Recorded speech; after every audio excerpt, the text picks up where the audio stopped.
Bueno, continuando con los mitos del rey Arturo, vamos a continuar con el libro de La maga Morgana y la falsa Ginebra. Y vamos a ver lo que es el capítulo 5, que ya es, digamos, el final de este libro. El capítulo 5, que se llama El hechizo mortal.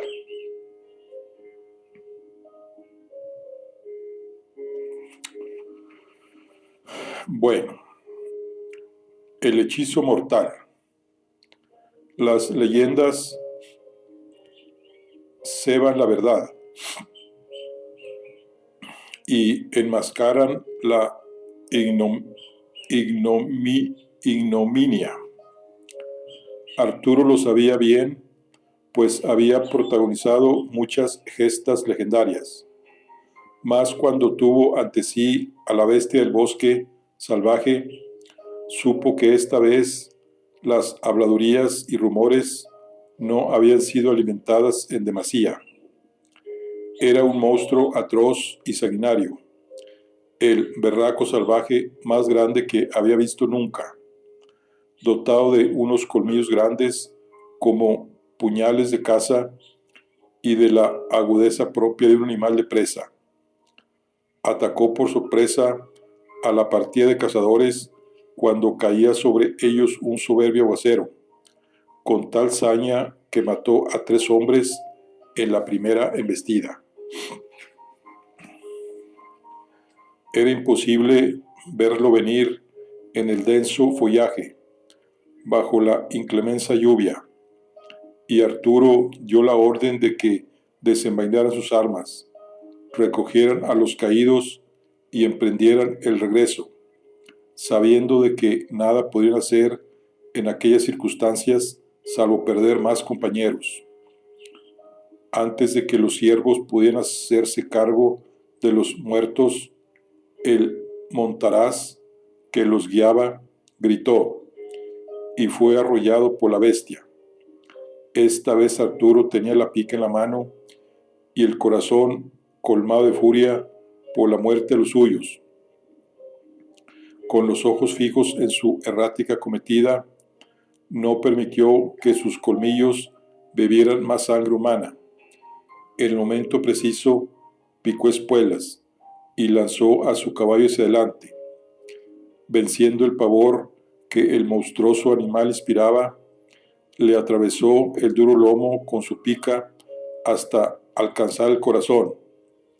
El jabalí lanzó un agónico chillido tan penetrante que les encogió el alma. Todavía agonizante, se resistió con violentas sacudidas, expulsando espuma roja por la boca, y finalmente los perros acabaron a dentelladas el asedio. Exhausto e inmensamente aliviado, Arturo entregó la pica a su escudero, descabalgó y sonrió por primera vez en mucho tiempo. Con cuánto placer recibió las alabanzas que le dedicaron sus compañeros de caza y la tierna caricia de las salvas en sus oídos. Ahora llegaba el momento ansiado, el instante de disfrutar de la gloria, el calor de un buen fuego y la sabrosa carne asada de la pieza que se había cobrado. Los más jóvenes se ensayaron con la bestia muerta, como queriendo vengar a las víctimas que se había cobrado. Después cargaron con los caídos y el enorme jabalí y no tardaron en retomar el camino al albergue donde tenían previsto pasar la noche, pues el frío y la lluvia arreciaban. La luz del día se extinguía y el hambre acuciaba sus entrañas. Austera pero acogedora, la ermita de Fray Amustans se encontraba en medio del bosque, al pie del único camino transitable que cruzaba la foresta. Fue construida para dar hospedaje a los caballeros que atravesaban el agreste lugar y se encontraba abastecida con todo cuanto podía requerir. La partida de casa del rey Arturo solicitó asilo, como era costumbre, y el fraile les abrió las puertas de su casa. Tras prestar la adecuada atención a los caídos, se despojaron de sus ropas mojadas, despiezaron al enorme jabalí y mientras su sabrosa carne se asaba en espetones, montaron las mesas y calentaron el vino especiado. Fray Amustans los acogió con un profundo agradecimiento, al saber que habían vencido al animal que tanto atemorizaba a las gentes del lugar, pero recibió de un modo diferente al rey. Pronto Arturo percibió que no se debía a su linaje y su fama, ni tampoco era por haber empuñado la pica que dio muerte a la bestia. El fraile no dejaba de mirarlo en silencio y no se atrevía a dirigirse a él más que para tratar de los asuntos propios del hospedaje. Arturo inspiró el aroma del asado, degustando por adelantado la carne de la presa que tantos esfuerzos le había costado abatir.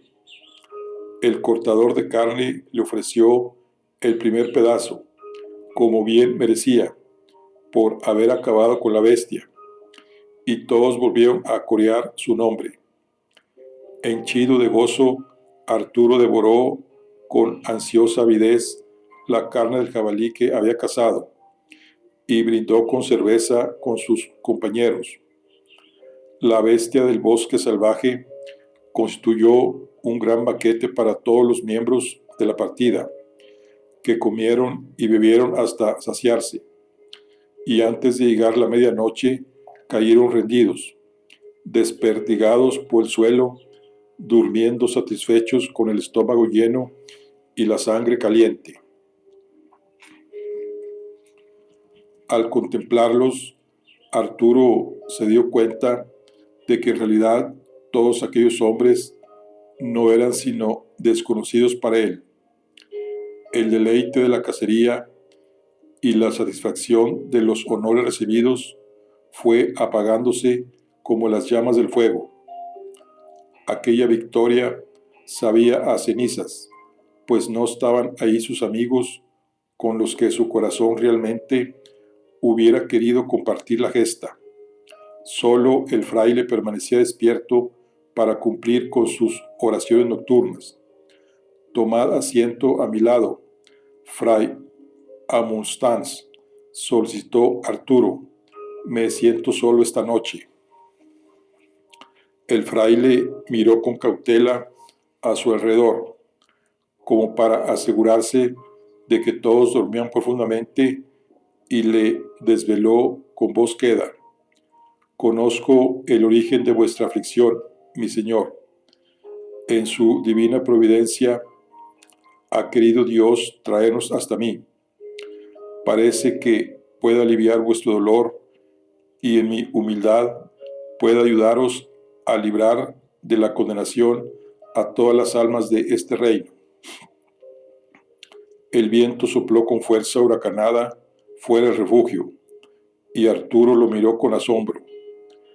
Creía percibir que lo que decía el hombre santo era cierto, y que aquella noche estaban obrando fuerzas mayores, como si el destino hubiera querido que aquel encuentro tuviera lugar. Pocos saben los secretos que yo conozco, pues antes de retirarme a esta ermita fui capellán y confesor de un gran rey. Vi nacer y eduqué a dos hijas de un mismo padre, tan parecidas la una a la otra como si hubieran nacido del mismo vientre, solo que tuvieron distinta madre. Como creo que ya adivináis, ese padre no es otro que el rey Leodegrance. Geniebre es su hija natural, nacida de la mujer de su senescal Cleodalis. Este, como el más leal de los vasallos, mantuvo el secreto y aceptó al vástago de su rey como carne de su carne. Arturo contuvo una asombrada exclamación. Le costaba creer que un rey tan recto como Leodegrance hubiera tenido una hija ilegítima en secreto. Sin embargo, no eran los pecados del difunto soberano los que lo perturbaban, sino los que el ermitaño insinuaba. Incluso aquí llegan las nuevas de Camelot, siguió relatando Fray Amustans, y siento un gran dolor por saber que una de esas niñas, a la que guardo con gran cariño, ha sido cruelmente vilpendiada por la otra. Con certeza os puedo decir que tomasteis ante Dios a la verdadera Ginebra, una mujer honesta y buena. Ahora su lugar la ocupa una barragana, y por ello nuestro Señor os ha castigado con la excomunión a vos y a este reino que es vuestro. Arturo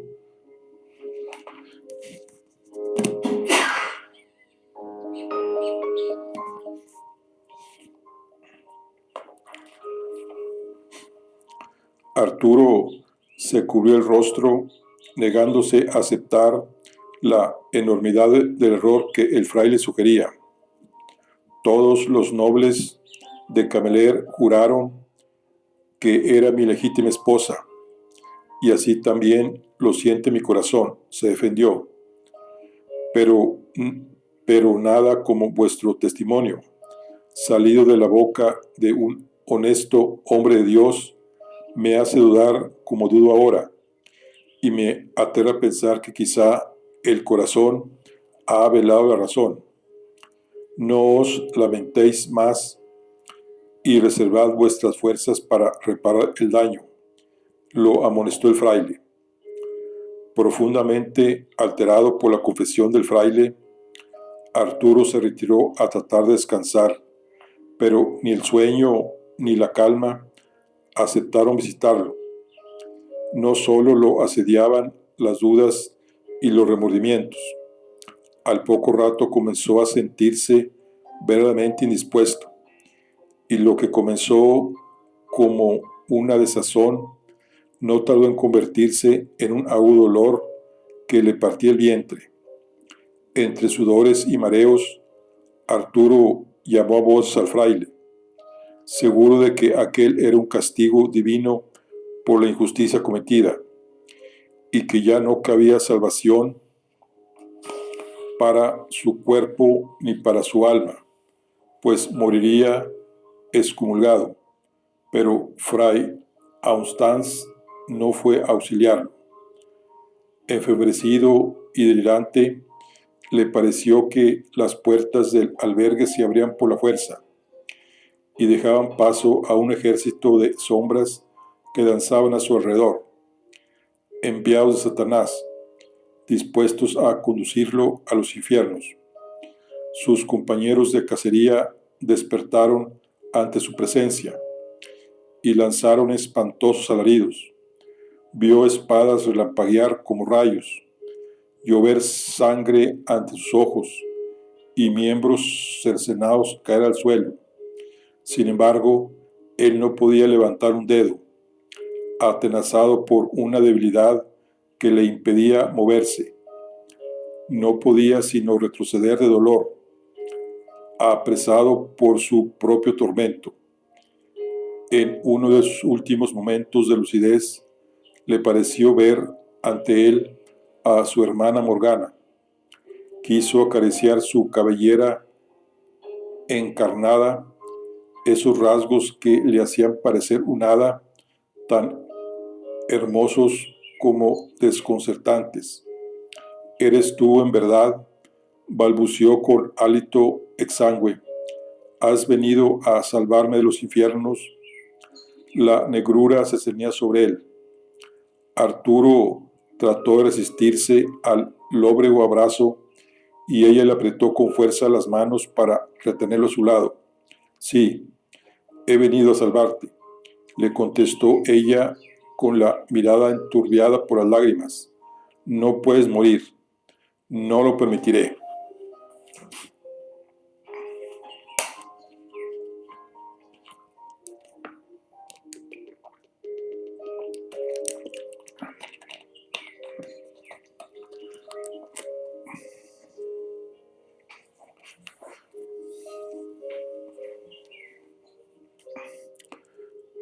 Gawain ya no ocultaba su congoja. De sus ojos brotaban duras lágrimas, temiendo un desenlace funesto. Sus manos estaban bañadas con la roja sangre de los caballeros traidores que había justiciado por envenenar a su señor. Los había atravesado uno por uno bajo el techo del albergue, mas toda su fortaleza se había derrumbado al encontrar a su tío y rey postrado, con la palidez mortal en el semblante. Morgana acarició ese rostro que había odiado y amado a partes iguales. No podía dejar de preguntarse si en su obstinación, en su obstinado empeño por ayudar a Arturo, no había propiciado ese trágico final. Tiempo atrás tuvo un sueño de futuro. Vio a su hermano muerto a sus pies en una colina ensangrentada. En su visión, Arturo era un hombre mayor, malogrado por los años, caído tras entablar un heroico combate contra un joven caballero de siniestra armadura. Y sin embargo, no era el noble filo de una espada, sino un traidor veneno el que lo estaba matando en una ermita del bosque salvaje, junto a aquello de lo que Sir Bertolaí se había jactado. «¿Podéis salvarlo?», le encriptó Sir Gawain. «Por Dios os ruego que me digáis la verdad». Algo en el joven caballero se había quebrado en 1000 pedazos. Su firme creencia en la justicia divina. Desesperado, se aferraba ya a lo único que le quedaba, la confianza de el poder de las artes oscuras. «Os juro, sobrino, que emplearé todo lo que sé y lo que soy en arrancar a mi hermano de los brazos de la muerte», le prometió Morgana, con una inusitada determinación en su corazón, templada al fuego de sus propios errores. «De este bosque saldremos vivos los dos, o no saldrá ninguno». En su primera juventud, Morgana salvó a muchos con sus artes de la curación. Aquella carne que acariciaban sus dedos, no obstante, estaba cruzando el umbral de los vivos. El aliento que expelía la boca de su hermano se extinguía por momentos. Para salvarlo, solo le quedaba adentrarse en los dominios de la nigromancia. La muerte formaba parte de su naturaleza, desde que era niña, de una forma íntima y primordial. Si recurría a la parte más tenebrosa de su alma para invocar un hechizo oscuro, podría invertir la muerte por la vida. «Toma en brazos a tu rey y sácalo fuera de este techo, le ordenó a Gawain con voz imperiosa. Lo que he de invocar no puede hacerse en terreno consagrado. Su sobrino la miró pálido como la cera. Se revolvió contra el acto abominable que dejaba entrever sus palabras, pero solo fue un instante. El miedo a perder a su señor era mayor que el que le provocaban los conjuros paganos. Se sumió en la noche tormentosa y no se detuvo hasta tender a su rey sobre un lecho de musgo. Las chispas del cielo iluminaron el semblante macilento de Arturo y por un instante Morgana temió que ya estuviera muerto, pero un pequeño resuello todavía permanecía en él, negándose a dejar su cuerpo con obstinada rebeldía. Su hermano poseía una fortaleza única, reconoció Morgana. Se aferraba a la vida con una tenacidad admirable. Era la fuerza del dragón que habitaba en él, y en honor a ese vigor imbatible, Morgana sacrificó la última luz que todavía alumbraba su alma. Cerró los ojos e invocó a la reina hechicera a la que en sus sueños de infancia vio arrancar la espada mágica de la roca para atravesar el corazón de la más poderosa entre las bestias aladas, soberana de la batalla, regidora de la muerte descarnada, señora del terror y las sombras, siempre cubierta con un manto de plumas brunas y escoltada por una cohorte de cuervos carniceros. Aunque en los últimos años se había mantenido adormecida, ahora debía despertarla de nuevo. Da, Maigad, Gair, Morrigan, Duible, Da Mia Toirets, BSA, DHAMs, Anam, GABAH, Agus, Toi, Aire, Do, M, Urnai, IGH, Gum, Ba, Sa, ICH, Am, Bet, A, Sin, Agus, Gum, Fajitz, Feol, Dorcha, Solas, Alats. A ti te llamo reina espectral, gritó Morgana al negro firmamento, dejando que éste la bañara con su frío torrente. A ti encomiendo mi alma, tómala y atiende mi ruego, que la muerte sea vida y que la carne oscura reciba la luz del día. Un rayo cruzó la negrura del cielo y Morgana sintió la presencia de la antigua diosa en su ser, arrebatándole la última traza de inocencia y pureza que todavía resistía en su corazón. Llevándose la mano a su propio pecho, arrancó con sus dedos esa luz palpitante que había dejado su alma y la depositó en el corazón de su hermano. La luz se hundió en su carne y por un instante la oscuridad más siniestra se cernió sobre ellos. De pronto el cuerpo de su hermano yaciente resplandeció con una claridad cegadora y tan hermosa a la vista que Morgana tuvo que apartar la mirada, embargada por el dolor y la alegría de saber que Arturo no moriría, al menos ese día. Gawain cayó de rodillas al presenciar el milagro, maravillado y conmovido a partes iguales, y Fray Amonstans se santiguó repetidas veces. Hermana mía, susurró Arturo con la voz todavía débil. Sus ojos se alzaron hacia ella con amor incondicional y sonrió emocionada. No volveré a comer carne de jabalí, te lo prometo. Morgana asintió satisfecha por lo logrado, pero no pudo corresponder a su sonrisa. La alegría había abandonado para siempre su alma.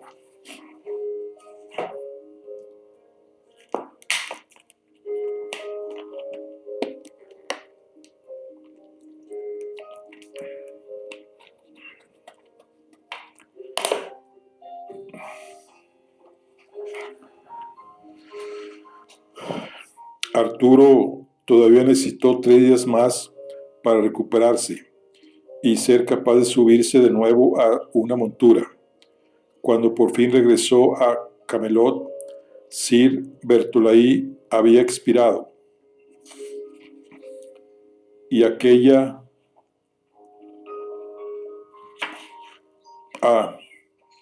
la que todavía sentía como la verdadera Ginebra, yacía moribunda en su lecho.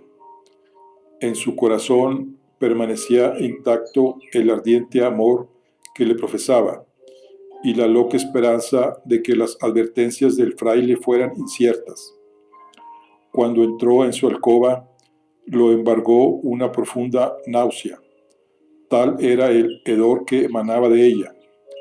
Ni las hierbas perfumadas ni el humo de incienso lograron mitigar la horrible fetidez de la carne corrupta. Su cuerpo se había podrido en vida. Por debajo de las ventas que cubrían sus brazos y su pecho, Arturo notó un escalofriante movimiento. Eran los gusanos, tratando de escapar de su prisión de lino. La debilidad de los últimos días hizo mella en él y cayó de rodillas ante el lecho de su amada, avergonzado del terror que atenazaba su pecho y debilitaba sus miembros. Ella lo contempló con ojos vacuos y tardó en reconocerlo. Mi amor, exhaló, con voz extraña, pues también su garganta se había visto afectada por la gangrena. Haciendo un gran esfuerzo por sobreponerse a las náuseas, Arturo tomó su mano inerte y fría. Vengo a ti después de haber visitado el umbral de la muerte. He sentido el terror de dejar la vida con el alma condenada, y ahora veo que tú también te encuentras postrada. ¿Qué mal te aflige, mi bien amada? Ante su sorpresa, Geniebre sonrió como si con su presencia pudiera por fin romper unas cadenas que la habían oprimido largo tiempo. Antes de dejar este mundo, te ruego tu perdón. Debéis saber que en verdad soy Geniebre y no Ginebra. Arturo inspiró hondamente. Aquellas palabras no le incitaron el odio o la ira que cabía esperar. Habida cuenta de la atroz perversidad de su mentira y de los agravios causados. De forma extraña se sintió compadecido de ella. Seas quien seas, por Dios, te juro que te he amado más que a ninguna mujer viva, más de lo que amé a mi esposa Ginebra, y he de decir que la adoraba con todo mi corazón. Pero tú me hiciste olvidar ese afecto y ahora no puedo sino llorar por perderte, aun conociendo tu pecado. Geniebre se conmovió con un gran dolor, anhelando una ansiada muerte que no llegaba. El ardor que sientes por mí es falso. Tu afecto es solo fruto de un encantamiento. Incapaz de creer lo que había escuchado, Arturo perdió la fuerza de sus miembros y se quedó sentado en el suelo, golpeado por la fuerza de aquella terrible revelación. Con sus últimas fuerzas, Geniebre entornó su vista hacia él y siseó, esbozando una postrera sonrisa. Morgana. Nada más pudo decir, pues al desvelar la participación de Morgana en la conjura, un antiguo hechizo despertó y se apoderó de ella, arrebatándole el aliento con premura. No tardó la muerte en hacerse con su cuerpo descompuesto, y Geniebre expiró por fin, liberada de su siniestra condena y aliviada su alma por la confesión de sus pecados.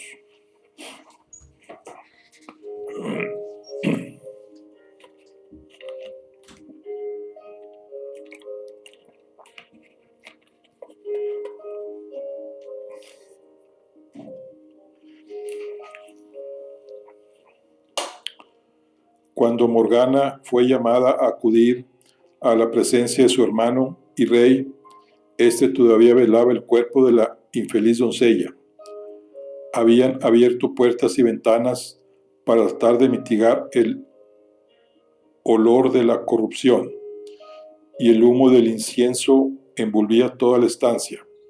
Aún así, Morgana tuvo que llevarse la mano a la boca,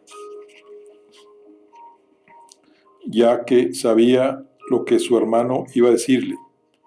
Por eso se adelantó a él, ahorrándole la acusación. Lo hice por ti, por el reino, le aseguró, sin arrepentirse de sus actos. Ginebra era perniciosa para ti. Su poder rivalizaba con el tuyo. Te habría llevado a la ruina. ¿Y qué me has traído tú sino el infortunio?, inquirió él sin volverse, con la mirada todavía puesta en su amada. Has conseguido que repudie a mi verdadera esposa y que ella me aborrezca, que mis más fieles caballeros me abandonen, que la corte de Camelot se haya convertido en una pocilga desierta. Has condenado a este reino y a todos sus habitantes a la excomunión. Todo lo que toca se corrompe y se pudre, Morgana. Tú eres heraldo de la adversidad y la contagias por doquier con tu sola presencia. No puedo replicar a esas palabras porque eran ciertas. Morgana se daba cuenta.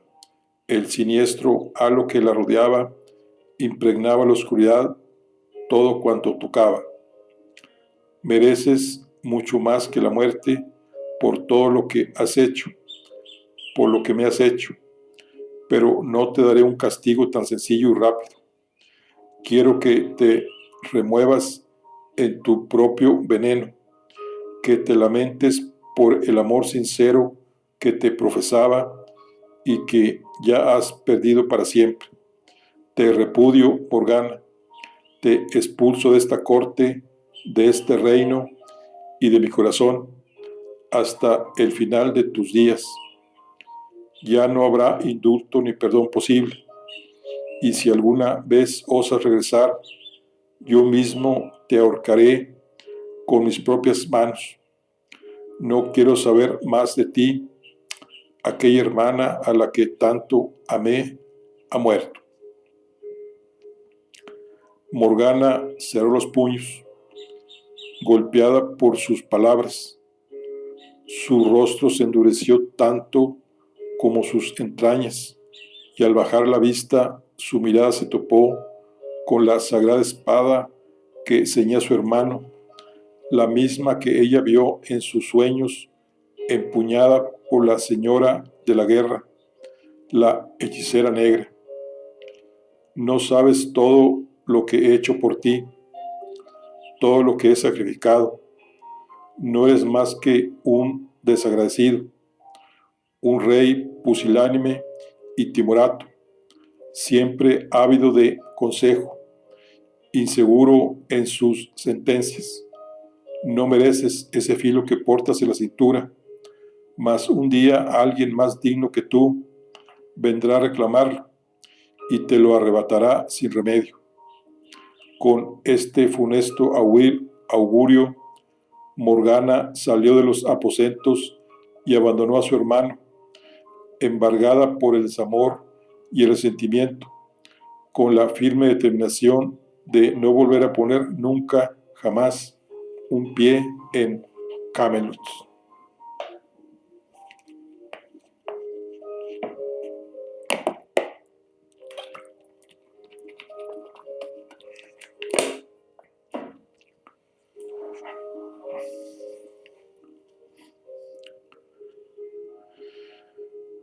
Bañada por las luces del ocaso, Morgana traspasó las hermosas puertas de Camelot a pie, y sin más compañía que un viejo caballo que cargaba con sus pertenencias y todo cuanto pudo llevarse de la cámara de Merlín. Un jinete la adelantó al galope. Era Gawain, que partía hacia los dominios de Surluce para llevar a la legítima Ginebra un mensaje del rey. Arturo ansiaba desesperadamente su perdón y rogaba su regreso a Camelot, donde sería recibida con los mayores honores. Con esta misiva también esperaba recuperar a sus leales caballeros. Por un momento, Gawain volvió la vista y sus miradas se cruzaron. Nunca olvidaría la noche que salvó la vida al rey. Un abismo, sin embargo, los separaba y jamás podría ser salvado por ningún puente.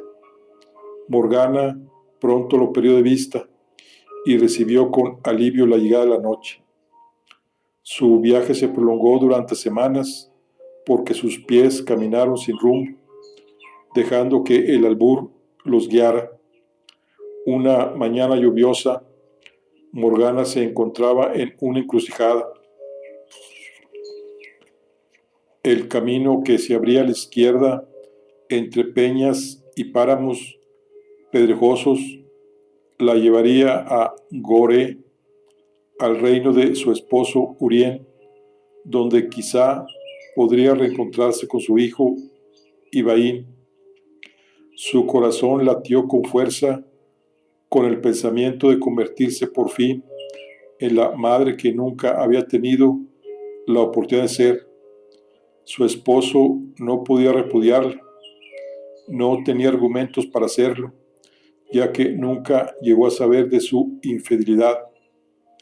Se sintió capaz de sobrellevar el recibimiento duro y frío que le dispensaría con tal de poder volverle a estrechar a su hijo.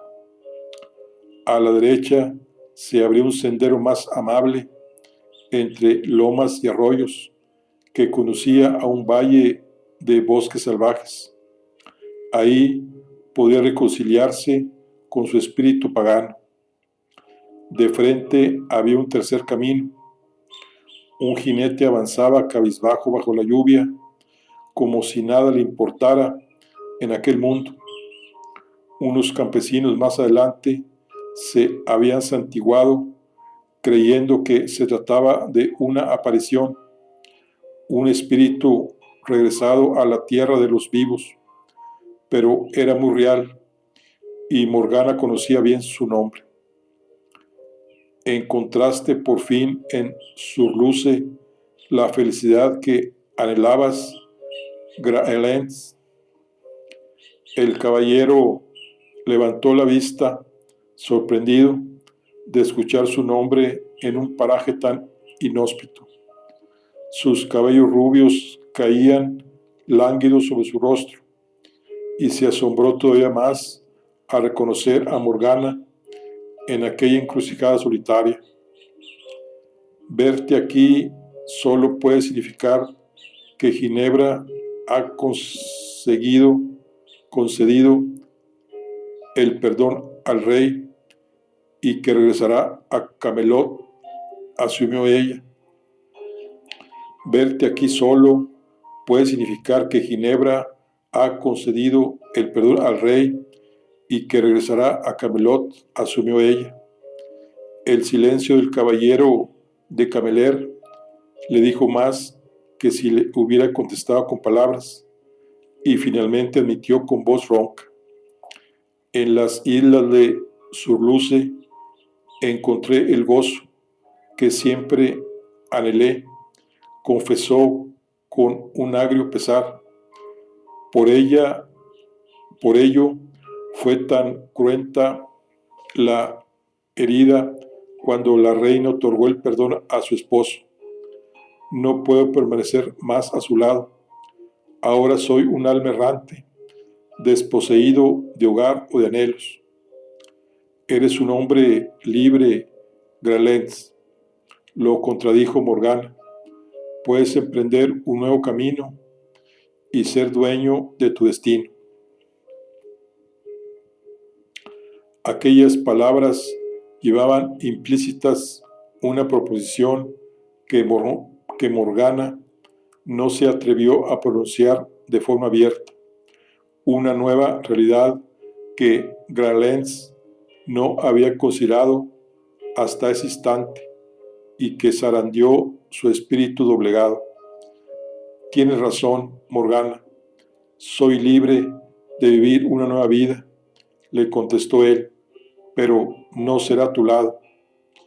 Lo que le has hecho a Ginebra, quizá Dios te lo perdone. Yo no lo haré jamás.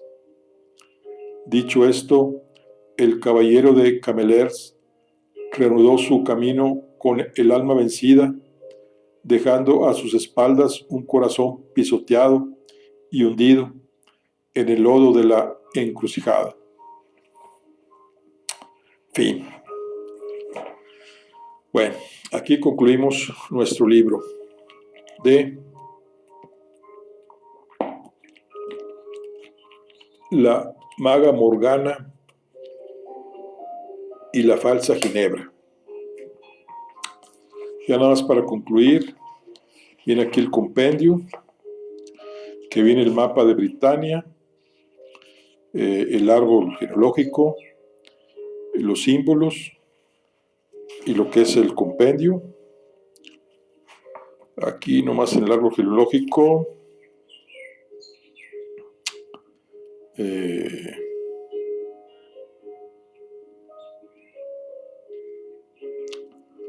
Morgana pues es la hija de,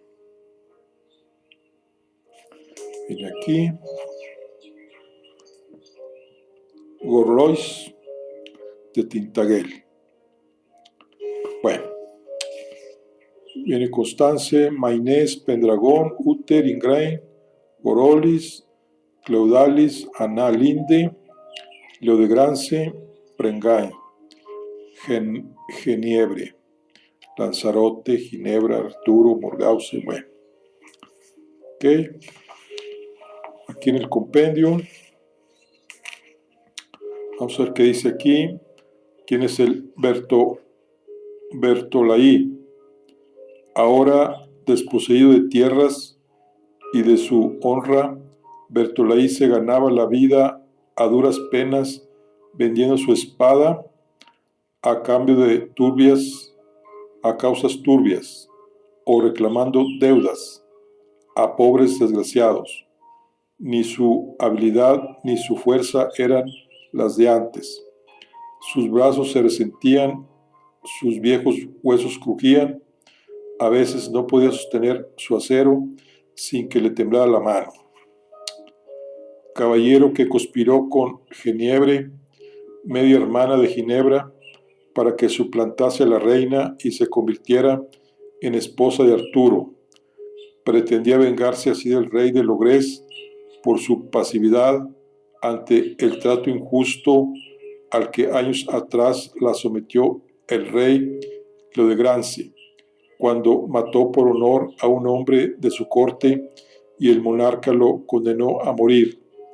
La pena se conmutó finalmente por el destierro, porque su intervención fue crucial para rescatar a Ginebra, la hija de Leodegrance, que había sido secuestrada la noche antes de sus desposorios.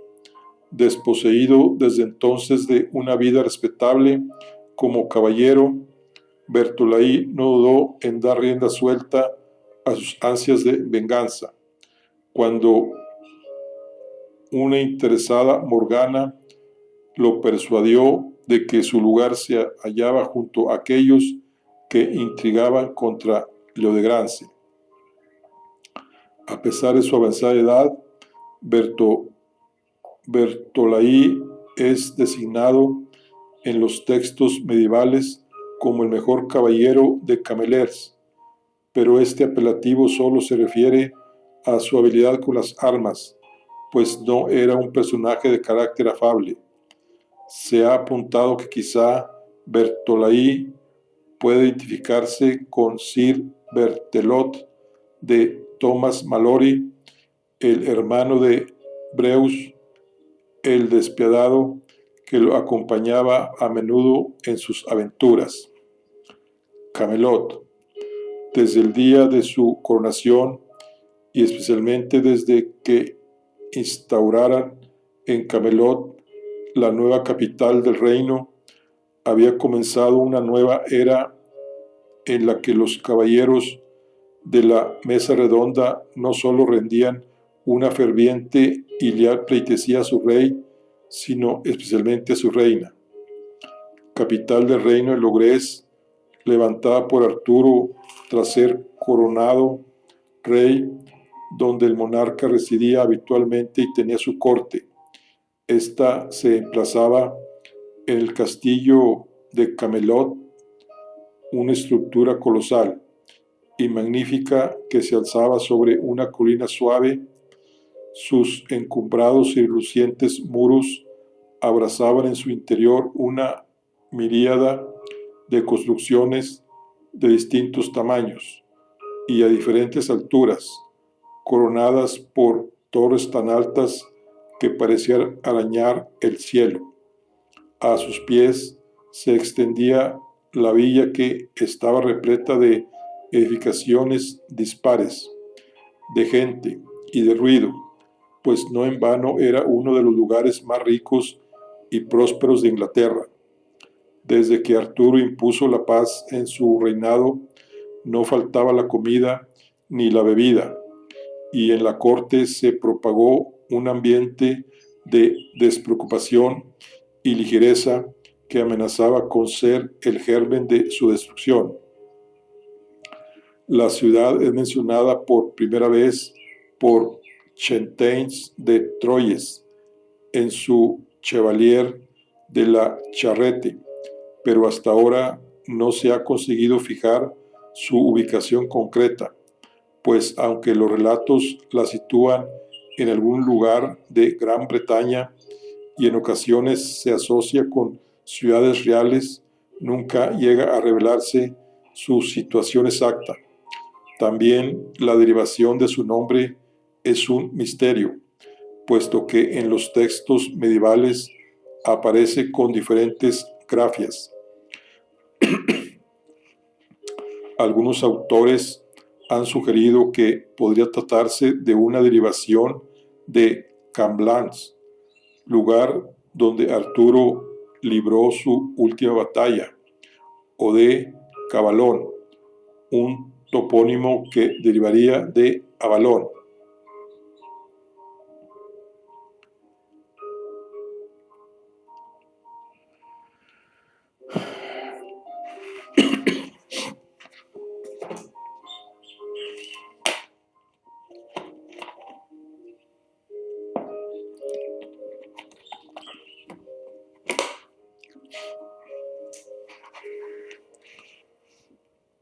Galahok, de las Islas Lejanas.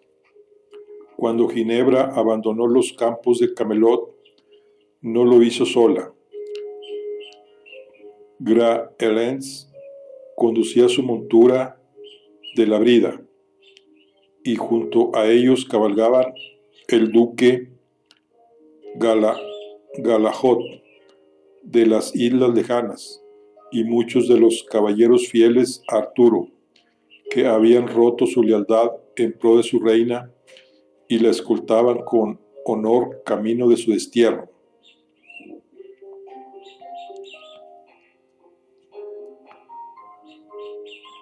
Duque de las Islas Lejanas y Surluce, que acogió a Ginebra cuando ésta fue desterrada tras ser acusada de haber usurpado el trono a la legítima reina. Su hermana Geniebre. Galahot mantuvo su fidelidad a Ginebra toda su vida, incluso aunque ello lo llevase a enfrentarse al rey Arturo. Algunos autores han identificado a Galahot con un vikingo por su lugar de procedencia, las Islas Lejanas, que algunos autores asocian asocian con las Hébridas y que estaban ocupadas por vikingos, y por su caracterización extraordinaria fuerza, elevada estatura y un inquebrantable espíritu conquistador, pues se dice que había conquistado 30 reinos, de los cuales Sur-Luce era su favorito. Su incondicional amistad con Lanzarote es quizás su rasgo más característico, aunque Mallory la eliminará de su versión y construirá un personaje ligeramente más malvado. Geniebre.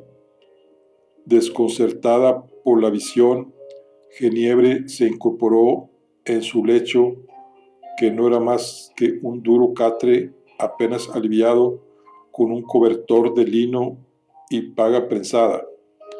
Los inviernos eran eternos en ese pequeño convento aislado del resto del mundo en la isla de Cervach.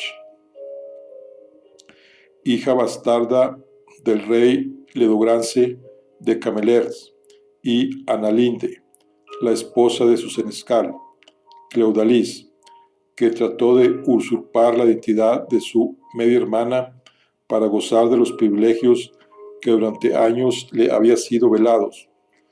Y es que a pesar de que ambas fueron engendradas la misma noche, ambas nacieron el mismo día y ambas se criaron juntas. La verdad sobre su origen siempre les fue velada, y Geniebre creció a la sombra de Ginebra, como su dama, hasta que Morgana le reveló el secreto, y eso lo cambió todo. Creyéndose injustamente tratada, Geniebre se aprovechó de su extraordinario parecido físico con la reina, que las hacía indistinguibles, para urdir un oscuro plan que habría de amenazar la estabilidad de Logres. También conocida como la Dama de Camelers, aparece por primera vez en el ciclo de la Vulgata, de principios del siglo XIII. Sin embargo, algunos creen que su origen podría ser anterior y lo han identificado con Gwen Watch, la hermana de Gwen Wyfars, Ginebra, que aparece en el cuento galés Culhwch y Olwen, donde se explica que la enemistad entre las dos hermanas llevó a la batalla de Camlan. Nigromancia. Para salvarlo, solo le quedaba adentrarse en los dominios de la nigromancia. La muerte formaba parte de su naturaleza desde que era niña, de una forma íntima y primordial. Si recurría a la parte más tenebrosa de su alma para invocar un hechizo oscuro, podría invertir la muerte por la vida. Magia oscura. Algunos hombres y mujeres particularmente sensibles al poder del dragón podrían llegar a invocar fuerzas arcanas y abominables a fin de desafiar a la muerte o causar daños a los demás. Pero adentrarse en la más tenebrosa de las ramas de la magia era muy peligroso. Por ese motivo, Merlín siempre se había negado a enseñársela a Morgana, pero el ansia insaciable de conocimiento llevó a Morgana a estudiarla en secreto y a tener que usarla para salvar a su hermano de morir. Incluso Gawain, su sobrino y fiel caballero de Arturo, llegó a autorizar aquel proceder, pues mayor era el miedo a perder a su señor que el que le suscitaba los conjuros paganos.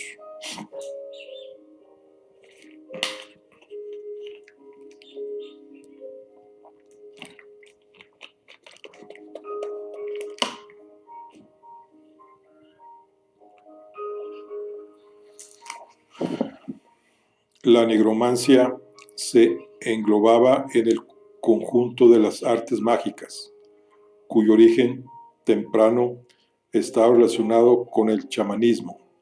Se consideraba una práctica contraria a la ortodoxia cristiana, pues se vinculaba a la conjura de demonios que tomaban la apariencia de espíritus. Entendida en ese sentido, la nigromancia era la fusión de prácticas de orígenes diversos: maleficios, adivinación, sacrificios de animales y sobre todo la magia astral y el exorcismo.